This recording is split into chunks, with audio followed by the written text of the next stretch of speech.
우리 한 번씩 우리가 암 환자들이 수술했다는 소식을 들을 때 이런 얘기를 듣죠. 뭐 간암에 걸렸던 사람은 간의 80%를 끊어냈다.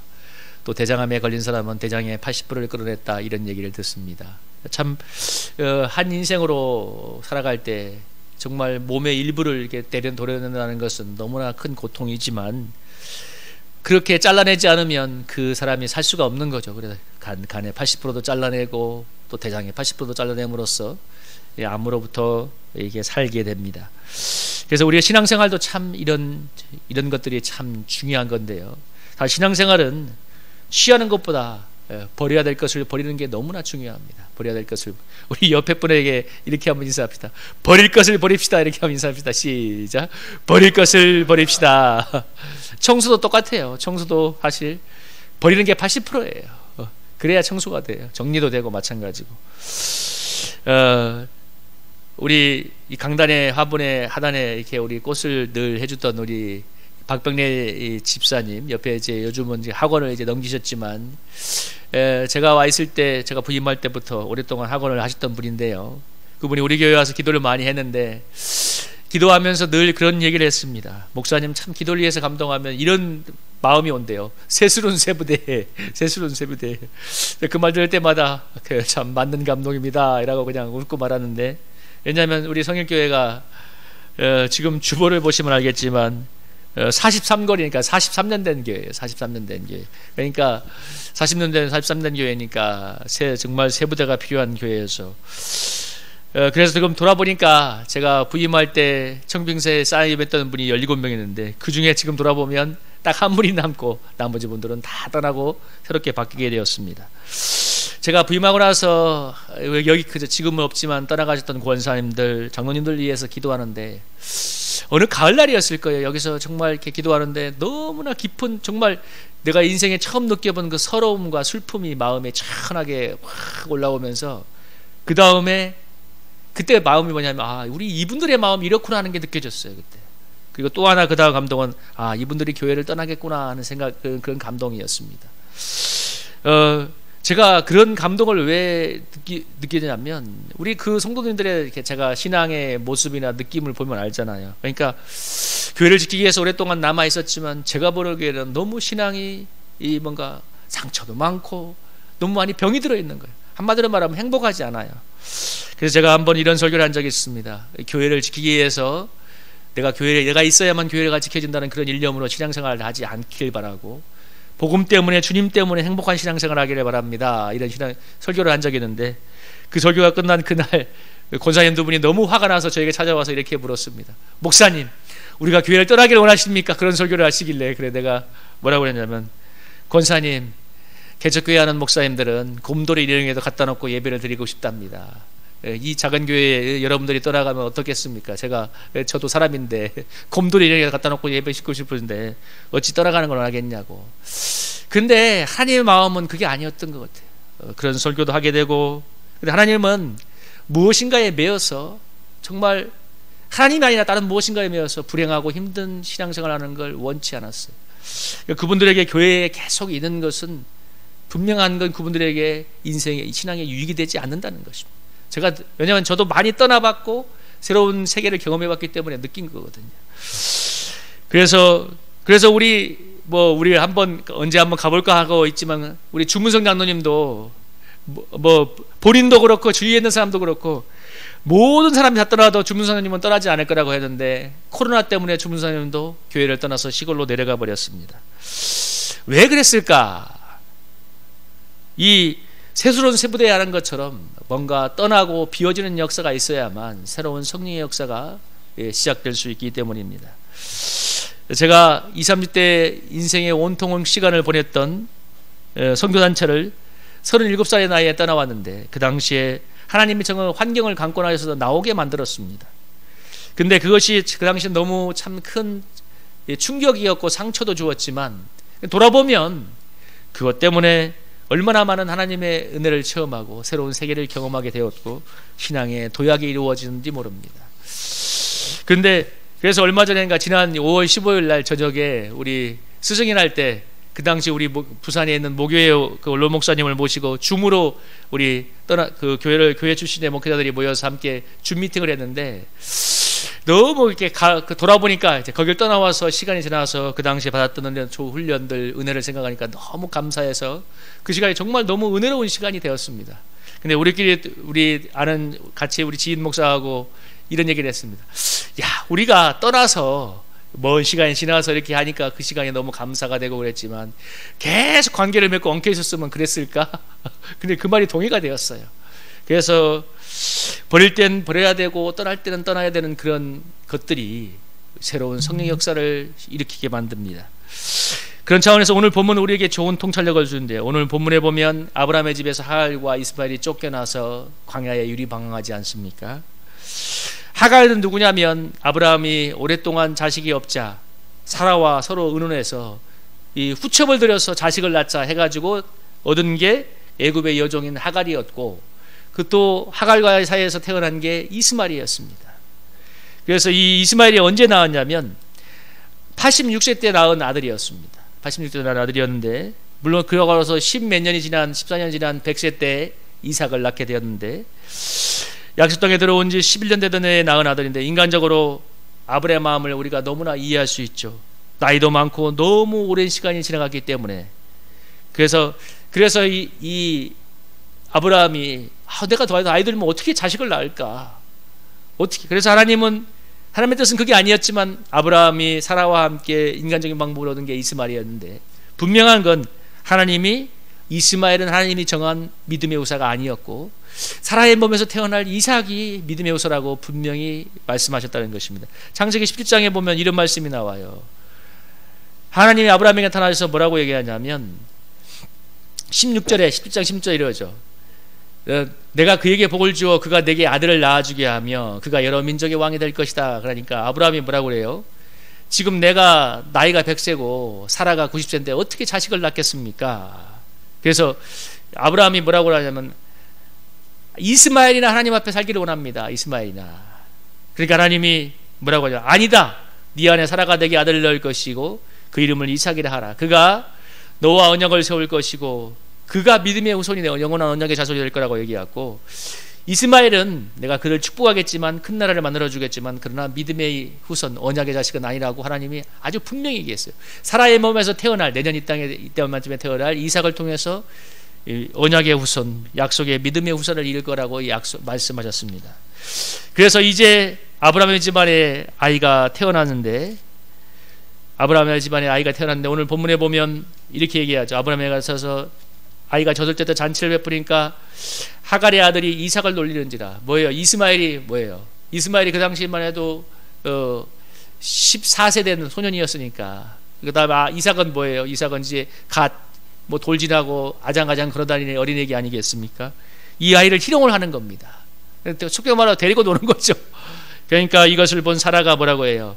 이제 이 하갈과 이스마엘을 내쫓으라고.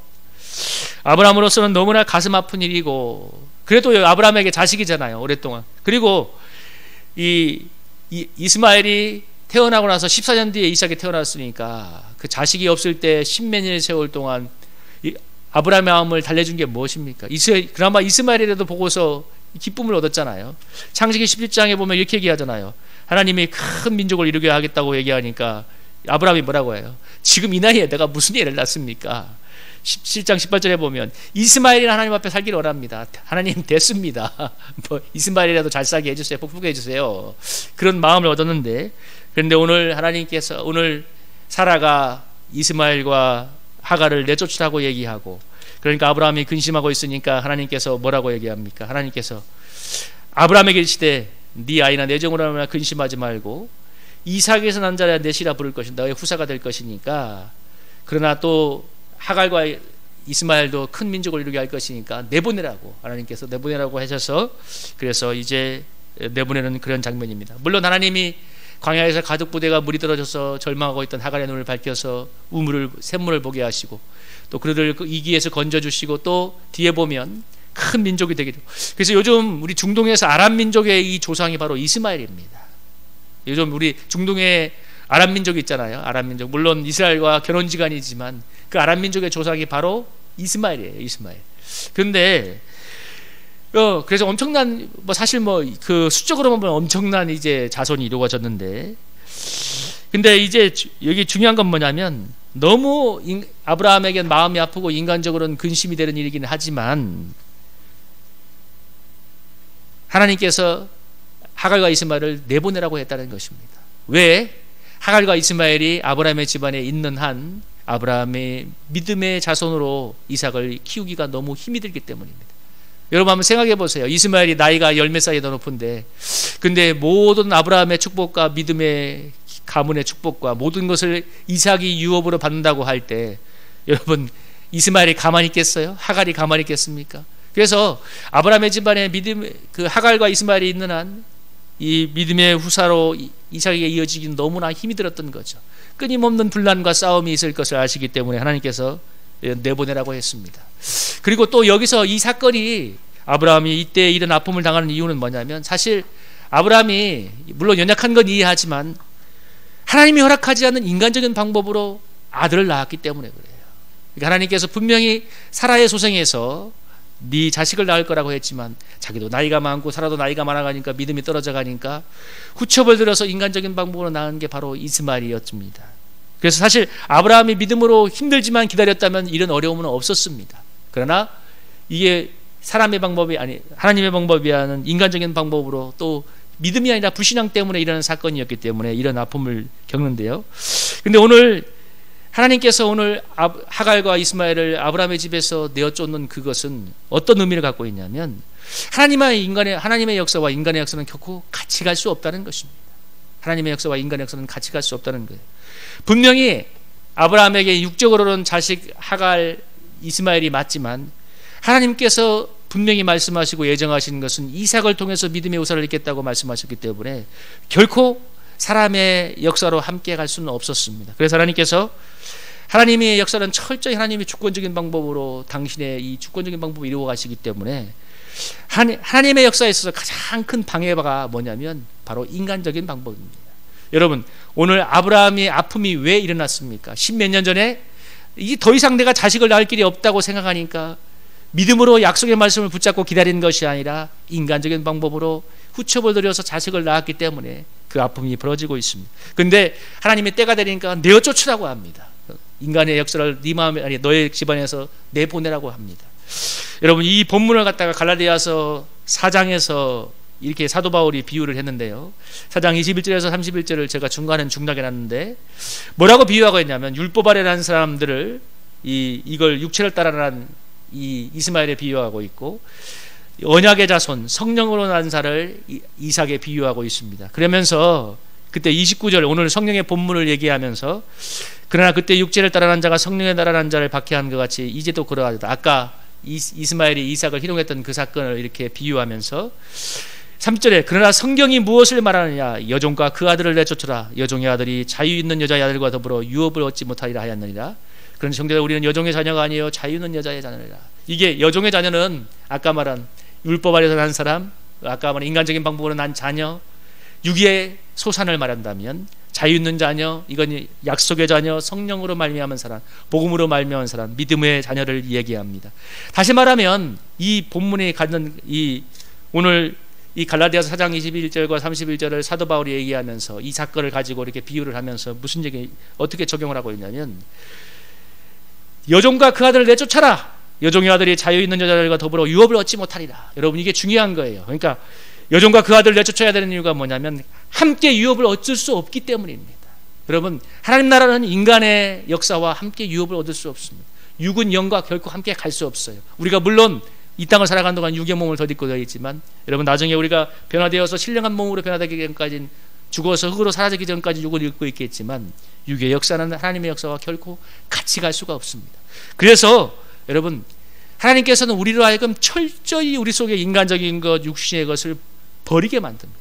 여러분 아브라함이 정말 얼마나 힘들었겠어요. 10몇 년 동안 내가 그렇게 애지중지하고 그나마 이로하고 소망을 삼았던 이스마엘을 내보낸다는 게 얼마나 가슴이 찢어지는 일입니까? 아버지잖아요. 그래도 내 자식이잖아요. 근데 내가 쫓아야 되잖아. 근데 하나님이 사라를 통해서 단호하게 그렇게 하도록 만드십니다. 왜? 육적인 것과 영적인 것이 함께 갈 수가 없기 때문에. 같이 가면 망합니다. 언젠가 교회를 섬길 때 어떤 권사님이 이런 얘기를 했습니다. 목사님, 제가 물질의 축복을 많이 받아서 교회에 후원도 많이 하고 선교도 많이 하고 교회를 잘 세웠으면 좋겠습니다. 물론 물질로 선교도 하고 하나님의 일도 많이 하면 교회가 잘 세워질 것 같이 인간적으로는 보입니다. 그러나 여러분, 하나님의 교회는 물질로 되는 게 아니라 하나님이 역사하셔야 되는 것입니다. 하나님이 역사하고 하나님이 주관하는 것이 하나님의 교회입니다. 그런데 돈의 중심이 되면, 여러분, 돈이 중심이 되면 어떻게 되는 줄 알아요? 성령 역사는 뒤로 물리고 만몬의 영이 역사하고 욕망과 탐욕이 역사하기 시작합니다. 그러니까 어떤 일을 할 때 그냥 돈으로 다 하는 거예요. 굳이 돈 보내면 돼요. 선교도 돈 보내면 돼요. 근데 여러분, 선교는 돈을 보내는 것보다 더 중요한 건 기도하고 뜨거운 같은 마음으로 기도하고 하나가 되는 것입니다. 구제보다 여러분, 가난한 곳에 가서 그 괴로운 사람들의 실상을 보면서 함께 손발을 붙잡고 눈물을 흘리면서 기도할 때 거기 하나님 나라가 이루어지는 것이지 돈만 간다고 구제가 이루어지는 게 아닙니다. 여러분, 아프리카 수백 년 전부터 여러분 이 서구에서 복음을 전했는데 뭘로 전했나요? 여러분, 빵과 총으로 선교를 했습니다. 제국적인 마인드를 가지고 서구의 그 가치관을 가지고 제국적인 마인드로 서구의 문화와 문명을 이식해서 완전히 나라를 개조하자는 제국적인 마인드를 가지고 식민지화하면서 교회를 함께 세웠는데 그 결과가 뭐냐면, 그 결과 아프리카는 지금도 교회가 성장해서 하나님 나라를 이루고 또 사람들이 회개하고 변화되어서 그렇게 하나님 나라가 이루어지는 그런 것보다는 여러분 지금 결과가 말하고 있잖아요. 수없는 분열과 민족 분쟁, 가난과 기아가 난무한 곳이 되었습니다. 서구도 포기했어요. 아프리카 선교는 실패했다. 아프리카는 저주받은 땅이다. 복음이 들어가는데, 아니요, 복음이 들어간 것이 아니라 사실은 제국적인 선교가 갔다는 거지. 식민지화가 갔다는 거죠. 동남아에서 선교하는 수많은 선교사님들이 다 이구동성하는 얘기는 뭐냐면, 빵으로 선교하면 사람들이 모인대요. 근데 얼마 안 가면 사람들이 모여도 변화가 안 된다는 것을 이제 느끼는 거예요. 뻔하잖아요, 그죠? 그래서 복음으로, 말씀으로 사람들이 회개하고 변화된다는 걸 너무나 뼈저리게 느끼고, 그래서 어릴 때부터 성경적 가치관에 입각한 기독교 교육이 너무나 중요하다는 걸 느끼고 다들 그래서 교육 사업을 하십니다. 지금 미얀마의 이문효 선교사님이 그래서 SOT, School of Tomorrow, 그래서 이 학교를 통해서 내일의 미얀마의 미래를 만든다고 이런 대안학교, 기독교 대안학교 프로그램을 갖다가 기독교 교육 사업을 하고 있는 거예요. 하나님 나라의 역사에 물질이 필요 없다, 빵이 필요 없다, 이런 식으로 너무 극단적으로 얘기하면 안 되지만 빵도 너무 중요하고 물질도 중요하죠. 너무 현실적인 필요죠. 그러나 여러분, 사람은 떡으로만 사는 것이 아니라 말씀으로 살아야 되는 영적인 존재입니다. 떡으로만 아닌 말씀으로 살아가는 그리스도인으로 길러지기 위해서 말씀과 성령의 역사를 부단히 훈련하고, 그래서 여러분, 아마 여러분들이 어느 교회 가나 여러분이 아마 교회에서 죽을 때까지 목사님한테 듣는 얘기는 그걸 거예요. 성경 보고 기도하세요. 성경 보고 기도하세요. 아니, 제가 여러분 예언할 수 있어. 모든 목사님들 그 얘기할 거야. 성경 보고 기도하세요. 말씀 붙잡고 기도하세요. 죽으나 사나 그 얘기 하실 거예요. 왜? 여러분, 떡이 아니라 말씀으로 살아가는 그리스도인이 되기 위해서는 말씀과 기도로 훈련하는 것밖에 없어요. 날마다 기도하고 말씀을 붙잡는. 그래서 여러분, 우리는 교회에서, 그리고 우리 각자에게서 여러분 인간적인 것들을 내보내는 것에 여러분 정말 마음을 가져야 돼요. 함께 가면 안 돼요. 함께 가면 망하게 돼요. 철자리만큼 하나님이 내보내게 만들어요. 대표적인 것이 있다면 여러분, 물질을 중요시하는 자본주의적인 가치관이잖아요. 여러분, 이 사탄의 유혹이 얼마나 우리를 힘들게 하는지 모릅니다. 야, 돈이 얼마나 중요해. 빵이 얼마나 중요해. 여러분, 네가 먹고 살아야 여러분 신앙도 있는 거 아니야. 여러분, 사탄이 이렇게 속삭여 보세요. 노멘 할 사람 별로 없어. 사단에 그렇게 속삭일 때 마음에 아멘 하는 사람 많을걸. 그래서 사단이 이렇게 와서, 야, 네가 먼저 먹고 살아야 신앙도 있을 거 아니야. 신앙 좀, 사단이 교회를 나가라고 하지, 떠나라고 하지 않아요. 신앙생활 대충 하고 우선순위는 먼저 네 먹고 사는 일에 집중해. 근데 우리 주님은 뭐라고 했습니까? 돈과 하나님을 경하여 섬길 수 없고 무엇을 마실지 무엇을 먹을지 염려하지 말며. 주님이 분명히 말씀하셨죠. 너희는 먼저 그의 나라와 그의 의를 구하라. 그러면 이 모든 것을 너희에게 더하시리라. 여러분, 이 하나님 중심의 절대적인 가치관을 갖고 살고자 결단을 하고 내 삶을 여러분 리모델링 해야 여러분 그 사단의 유혹을 이겨낼 수 있습니다. 사단이 얼마나 그거 가지고 여러분 우리를 붙잡는지 몰라요. 예수님이 이렇게 경고했잖아요. 누가복음에. 여러분, 누가복음 21장 34절 한번 읽어볼까요? 3절부터 36절 한번 읽어보겠습니다. 시작. 너희는 스스로 조심하라. 그렇지 않으면 방탕과 술취함과 생활의 염려로 마음이 둔하여지고 뜻밖의 그날이 덫과 같이 너희에게 임하리라. 이날은 온 지구상에 거하는 모든 사람에게 임하리라. 너희는 장차올 이 모든 일을 능히 피하고 인자 앞에 서도록 항상 기도하며 깨어있으라 하시니라. 우리 또 마가복음 4장 48절에서 20절 한번 읽어봅니다. 또 어떤 이는 가시떨기에 뿌려진 자니 이들은 말씀을 듣기는 하되 세상의 염려와 재물의 유혹과 기타 욕심이 들어와 말씀을 막아 결실하지 못하게 되는 자요. 좋은 땅에 뿌려졌던 것은 말씀을 듣고 받아 30배나 60배나 100배의 결실을 하는 자니라. 아멘. 여러분 20절에 좋은 땅에 뿌려졌다는 것은 말씀을 듣고 받았다고 하잖아요. 마음으로 듣고 받아들인다는, 그러면 30배, 60배, 100배의 결실을 맺게 되지만 중요한 건 19절에 세상의 염려, 재물의 유혹, 기타 욕심이 마음을 막고 있으면 결실하지 못한다는 것입니다. 여러분 아까 그 사단의 유혹 있잖아요. 네가 그래도 먼저 먹고 살아야 신앙도 있는 거 아니냐. 거기 그것 때문에 재물의 염려와 이 세상의 그 근심이 먼저 마음을 찾아고 있으면 말씀이 들어갈 수가 없는 거예요. 들어오다가 뭐예요? 그 염려의 기운에 말씀이 막히는 겁니다. 그래서 우리 주님이 뭐예요? 그걸 갖다 내버리라는 거예요. 갖다 쫓아내라, 잘라내라. 아까 아브라함이 왜 하갈과 이스마엘을 내보내라고 했습니까? 네 믿음의 집안의 믿음의 역사에 너의 불신앙의 결과물 아니라는 거예요. 물론 하나님이 사랑하시기 때문에 하갈과 이스마엘을 육신적으로는 돌봐줬지만 결코 믿음의 역사에 끼워주진 않았어요. 왜? 하나님이 결정한 것은 이삭을 통해서 이루어진 하나님의 역사이기 때문에. 하나님은 절대로 하나님의 역사에 인간적인 방법이 들어오는 것을 허용하시지도 않고 원하시지도 않습니다. 그래서 교회가 아까 얘기한 것처럼 하나님이 아니라 다른 무엇을 의지할 때 여러분 반드시 탈이 납니다. 여러분도 똑같아요. 하나님보다 무엇인가 더 앞서는 것을 갖고 있을 때 그게 반드시 여러분의 신앙을 힘들게 만들고 문제를 일으킵니다. 여러분 그래서 우리가 우리 속에 있는 자본주의적인 가치관, 돈을 우선하는 가치가 아니라 하나님보다 앞서는 것들은 우상이라 생각하고 정말 철저히 갖다 버려야 돼요. 왜? 우리 신앙을 좀 먹고 언젠간 망하게 만들기 때문에. 여러분 아까 간을 80% 잘라낸다고 했잖아요. 잘라내는 게 결단이 필요해요. 아브라함이 정말 눈물을 뿌리지만 하나님이 돌봐줄 거라는 약속을 믿고 내보냈잖아요. 버릴 때 버려야 됩니다. 상담을 아주 잘하는 제가 아는 목사님이 있는데 이분 정말 상담을 잘합니다. 그런데 그러니까 목회가 기도와 하나님 의지에서 기도하는 것보다 상담을 주로 한 거예요. 많은 문제가 생겼어요. 여성 성도들이 상담하니까 너무 마음이 혹하잖아요. 물론 그래서 이런 여성 문제가 불거진 건 아니지만 그것 때문에 너무 문제가 돼서 목회를 한동안 써버렸습니다. 왜? 하나님보다 상담이 먼저 앞서가니까. 그 얘기를 해주었던 제 잘 아는 지인 목사님은 설교에 목숨을 걸어요. 그래서 제가 한마디 해줬습니다. 하나님보다 설교가 앞서가면 안 된다고. 아니 설교 중요해요. 대부분의 목사님도 설교에 목숨을 걸어야 된다고 하는데 아니요. 하나님보다 설교가 앞서갈 수는 없어요. 여러분 정말 성령이 역사하면 바보 같은 목사님이 와서 떠듬떠듬 설교해도 하나님 놀라운 회개 역사가 일어납니다. 그걸 믿으셔야 돼요. 그러니까 물론 사람들이 좋은 설교 듣고 싶고 아름다운 설교를 듣고 싶은 건 다 이해하지만 성령이 역사해야 됩니다.